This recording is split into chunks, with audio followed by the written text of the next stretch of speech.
Starting in 3, 2, 1.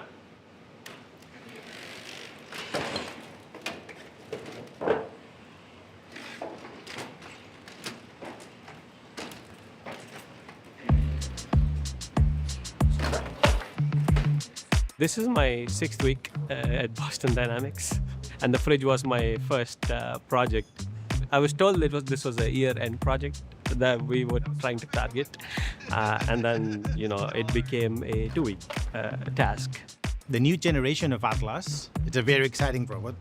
When we started working on its design, we set out to build a robot that was designed for low cost, ease of manufacturing, reliability, and simplicity, right? Like, really, it's a robot for which we've tried to reduce the complexity as much as possible.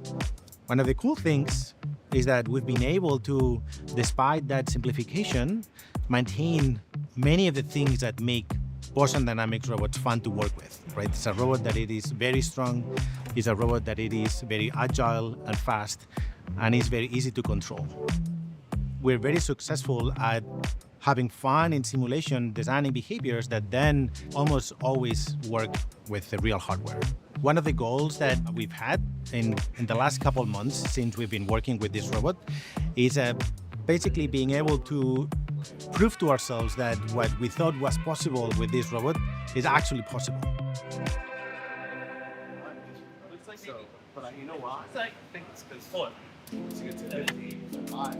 Basically, Atlas needs to be a tool. A tool basically that is similar to humans, which means it needs to start interacting with objects. And objects come in all shapes and forms. And because Atlas is a beast, and we know that it's capable of lifting heavy objects, we basically wanted to jump in the deep end. The empty fridge is 50 pounds, and that is mostly what we shot with. In the lab, to really see what we could do, we were able to go up to 100 pounds, which was entirely unseen for the policy. It was always trained at about 50 to 70 pounds. And this is really pushing the limits of what humanoid robots can do.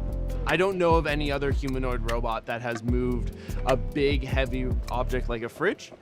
So the fridge experiment was really cool, and something I've kind of always been wanting to do, which is basically, instead of just grabbing things like with your hand and grasping it and kind of moving it like this, it was really using the whole body and really leveraging straight arms, lift up a thing, and really put your whole body into it was kind of the idea. And I've always wanted to do that with a robot. A couple of things have come together recently. We have a really capable new robot that could actually do it. And we have a lot of really cool new tools on the team that we're utilizing to program it to do these kinds of behaviors.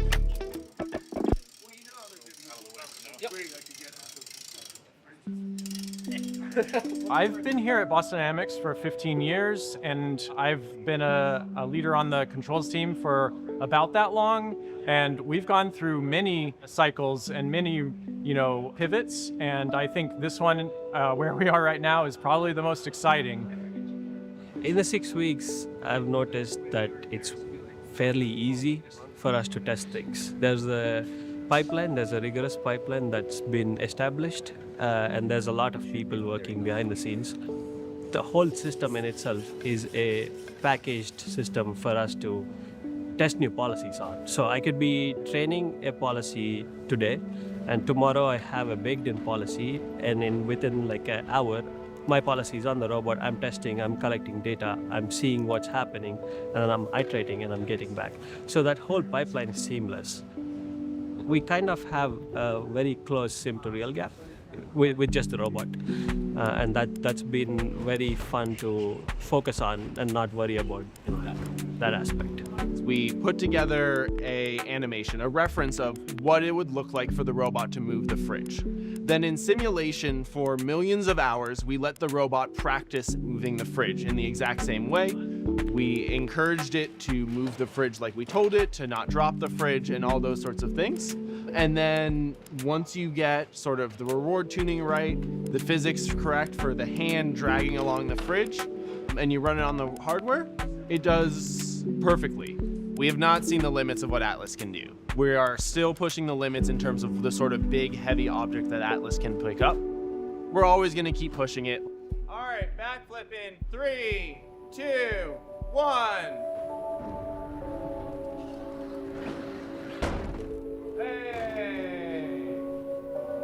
Like a champ. So what's next? Well, it's never been easier to bring this robot outside the lab, and we're very excited to do that. We're only limited by our imagination now.